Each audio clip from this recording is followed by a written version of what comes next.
Hi guys, तो यहाँ पर देखिए जब भी मैं जल्दी में होती हूँ ना तो और खासकर ये बच्चों के जो यूनिफॉर्म के सॉक्स हैं ना तो ये ना बहुत जल्दी मिस हो जाते हैं। तो मैं इस तरीके से दोनों को फोल्ड करके रखती हूँ और इससे सीधे रखती हूँ ना और फिर इस तरीके से फोल्ड करती हूँ। और जो फोल्ड टाइम आता है ना तो ये उल्टे हो जाते हैं इस तरीके से। तो जहाँ पर भी रखती हूँ गंदे अंदे भी नहीं होते और ये ना आसानी से मिल जाते हैं। और जब ज़्यादा ही कुछ जल्दी में होती हूँ तो फिर मैं इस तरीके से ना गांठ लगा के रख देती हूँ। हाँ, तो मतलब एक साथ अलग अलग डाल के नहीं रखती क्योंकि मिस हो जाते हैं, मिलते नहीं, एक नीचे दब जाता है एक ऊपर दब जाता है। और ना बच्चों का जब भी मैं सामान लगाती हूँ ना तो एक साथ ही उनकी सारी सॉक्स वगैरह जो है एक साथ रख देती हूँ। जैसे कि अब ये वुलन कैप है, उनकी ख़राब हो गई थी, स्कूल की छोटी हो गई है, तो मैं ना अब इसी में ही उनके सारे सामान रख देती हूँ। जैसे कि उनका आई कार्ड हो गया, बेल्ट हो गई, ठीक है, और सॉक्स वगैरह हो गए ना इसी में। तो क्या है, बच्चों को अगर एक इशारा भी कर दूँ ना कि वहाँ रखे हैं आप उठा लो तो उठा लेंगे। अदरवाइज़ उन्हें सुबह सुबह इतनी जल्दी होती है और इतना दोबारा से टाइम वगैरह चेंज हो गया है, तो आप इस तरीके से कर सकते हैं। रख दो, बच्चों को इशारा कर दो वहाँ रखा है आप उठा लो, तो उन्हें उठाने में आसानी हो जाएगा और उन्हें सारी चीज़ें एक ही जगह पर मिल जाएंगी। नेक्स्ट स्टेप है गाइस, इस तरीके से आप ना अगर आपका भी साबुन जो है ज़्यादा खर्च होता है तो आप इस तरीके से एक छेद कर दीजिए। अगर आपके पास हैंग करने से कभी कभार साबुनदानी में भी हम रखते हैं साबुन वगैरह, तब भी वो नीचे से मेल्ट होते रहते हैं, बिकॉज नीचे से रखे रहते हैं तो वहाँ हवा पहुँचती नहीं है तो वहाँ से सूख नहीं पाते हैं, तो इस तरीके से गीला ही रहता है, इसलिए साबुन बहुत ज़्यादा मेल्ट होता है। तो आप इस तरीके से छेद करके एक चूड़ी वगैरह को उसमें इस तरीके से फंसा दीजिए और फिर इसको ना इस तरीके से टेप से आपको सिक्योर कर देना है। तो इस तरीके से जिससे कि वो अच्छे से हैंग हो जाए। अब जब भी आप हैंग हाथ वगैरह धोएं तो आप इस तरीके से अगर ऐसे रखते हैं तो ऐसे ना रखें, क्योंकि नीचे की साइड से ऊपर से सूख जाता है, नीचे की साइड से बिल्कुल नहीं सूखता। इसके बजाय आप इस तरीके से हैंग कर दीजिए साबुन को, ठीक है। अगर आप सामने हैंग नहीं करना चाहते हैं तो यहाँ कहीं मतलब आप साइड से भी इस तरीके से हैंग कर सकते हैं नीचे वगैरह, तो ये सारा पानी नीचे की तरफ निचड़ जाएगा और आपका साबुन ज़्यादा टाइम तक चलेगा। अगर इसमें भी कुछ शॉपिंग करने गई थी तो मैंने भी अभी कुछ शॉपिंग की है, तो मैंने यहाँ पर ये वाटर डिस्पोजल लिया है और ये मैंने कोई वाटर फिल करने के लिए नहीं लिया। इसमें ना मैं अपना जो है राशन वगैरह फिल करूँगी, क्योंकि कई बार ना कुछ ज़्यादा राशन आ जाता है, फिर इसको ऊंची रैक पे रख दो ना तो निकालने में ज़्यादा दिक्कत हो जाती है। तो इस तरीके से आप इस नल के टैप का यूज़ कर सकते हैं और अपना सामान वगैरह निकाल सकते हैं। लाइक दालचीनी वगैरह आप फिल करके रख दीजिए और इस टैप से आप बाहर निकाल सकते हैं, आपको ऊपर से भी हाथ डालने की ज़रूरत नहीं पड़ेगी। तो इस तरीके से मैंने इसको लिया है, लेकिन अभी इतना ज़्यादा वाला राशन नहीं आ पाया है, तो जैसे ही आएगा तब मैं आपके साथ शेयर करूँगी। बट मैंने लिया किस पर्पज़ से मैंने आपके साथ वो शेयर कर दिया। अब गाइज़ हम लोग सुबह सुबह अपने लिए सारे काम करते रहते हैं, बस भाग दौड़ में हमें अपने नाश्ता बनाने के लिए टाइम ही नहीं मिलता। तो मैं अपने लिए तो फटाफट यही करती हूँ, जब भी बच्चों के लिए नाश्ता वगैरह बनाती हूँ तो जो भी कुछ बनाती हूँ तो आलू वगैरह थोड़ा बहुत बच जाता है। तो ऐसे एक ब्रेड पड़ा हुआ था तो मैंने कि सुबह ही नाश्ता क्या बनाऊँ, तो इस तरीके से आलू की पिट्टी वगैरह उस पर लगा के अच्छे से आप स्प्रेड कर दीजिए। यहाँ पर देखिए अच्छे से स्प्रेड कर दीजिए बस, और कुछ नहीं करना होता है। बस जो भी आपका तवा वगैरह रखा उस पर हल्का सा ऑयल डालना। ये तो कुछ ज़्यादा ही डल गया तो मैं इसको थोड़ा सा कम कर देती हूँ। तो इस तरीके से आपको ऑयल जो है इसमें से मैं कम कर देती हूँ पहले, सबसे पहले। तो बस इस तरीके से आपको ना जो ऑयल है बिल्कुल हल्का सा ही चाहिए, ज़्यादा नहीं चाहिए, ठीक है। आप इसे non stick and without non stick किसी भी तवे पर बना सकते हैं। तो ये देखिए ऑयल अच्छे से गर्म हो गया है। बस अब इस ब्रेड को ना आलू की साइड से आप पहले इस तरीके से रख दीजिए जिससे कि अच्छे से सिक जाए। ये टोस्ट जो बनता है ना ये गाइस बहुत ज़्यादा टेस्टी लगता है, बहुत जल्दी बन जाता है। अब मुझे एक ही टोस्ट चाहिए, एक मैं रस खाऊंगी, इसलिए यहाँ पर मैंने सिर्फ यही लिया है। इतना ही सुबह का ब्रेकफास्ट मेरा भाग दौड़ में यही होता है, जल्दी जल्दी के काम में, क्योंकि सर्दियाँ हैं तो अभी थोड़े से दिन छोटे हैं, अभी बच्चों के एग्ज़ाम भी स्टार्ट ही होने वाले हैं, नेक्स्ट वीक से स्टार्ट हैं, तो काफ़ी ज़्यादा टाइम हो मतलब प्रेशर हो जाता है काम का। तो यहाँ पर देखिए इस तरीके से आप टोस्ट वगैरह बनाकर तैयार कर सकते हैं। बच्चों को भी लंच बॉक्स में आप दे सकते हैं। अगर बच्चों को हेल्दी देना चाहते हैं तो वाइट की जगह ब्राउन ब्रेड का यूज़ कीजिए।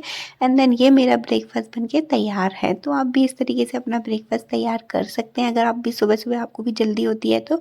नेक्स्ट टिप्स है गाइज, अब यहाँ पर देखिए यहाँ पर एक मैंने बॉटल ली है जिसका नीचे का हिस्सा मैंने कट कर दिया है और इसका एक कैप लिया है, ठीक है। तो यहाँ पर ना सबसे पहले आपको क्या करना है, देखिए यहाँ पर इस तरीके से एक बॉटल को ऊपर से लेके कट कर देना है और इसका जो कैप है ना वो आपको उसमें ना हम यहाँ पर होल करेंगे, ठीक है। एक बड़ा सा होल कर दीजिए यहाँ पर, जिससे आप बहुत सारी चीज़ें बहुत अच्छी तरीके से बना सकते हैं।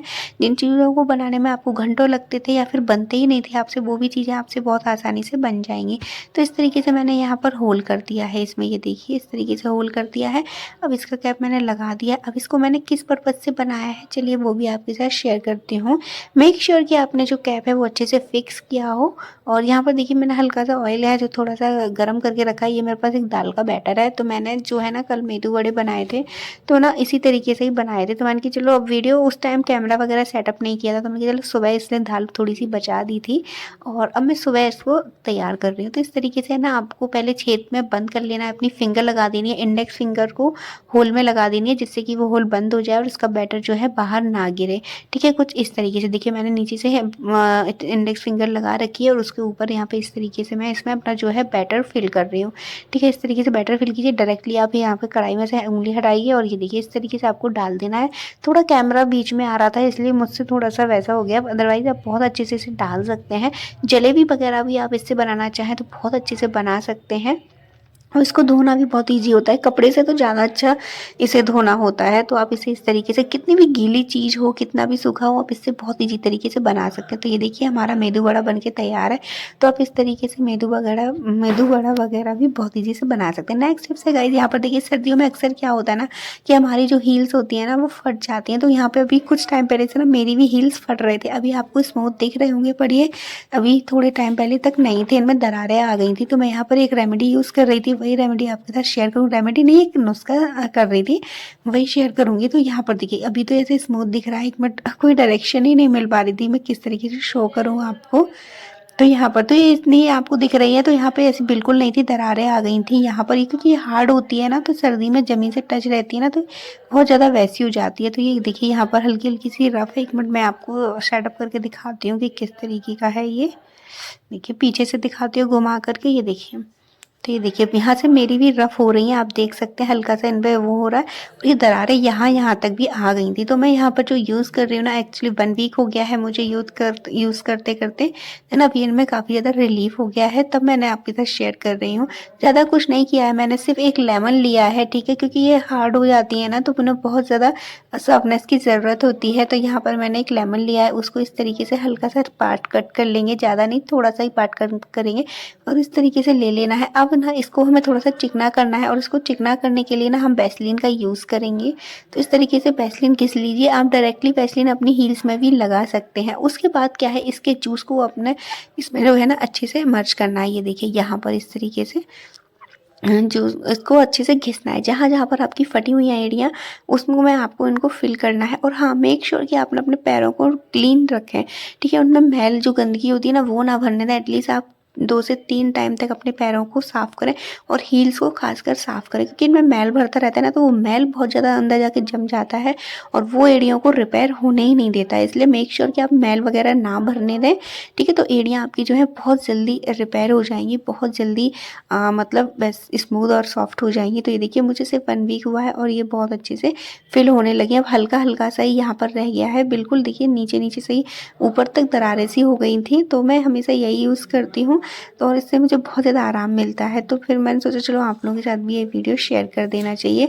तो यहाँ पर देखिए इस तरीके से बहुत ईजी तरीके से आप कर सकते हैं, तलवों पे भी लगा सकते हैं। अगर आपकी स्किन रफ सी भी हो रही है ना तो भी बहुत अच्छे से साफ़ हो जाएगी, ठीक है। तो थोड़ी देर रगड़ने के बाद 5 मिनट फिर इस पर ना आपको क्या है वैसलीन को लगा देना है, तलवों पे, पैरों पे, ऊपर नीचे सब तरफ अच्छे से आपको इसमें वैसलीन को मल देना। चिकना रखना है अपनी एड़ियों को, ड्राई बिल्कुल भी नहीं होने देना, चाहे भले ही आपको 2 से 3 बार क्यों ना लगानी पड़े।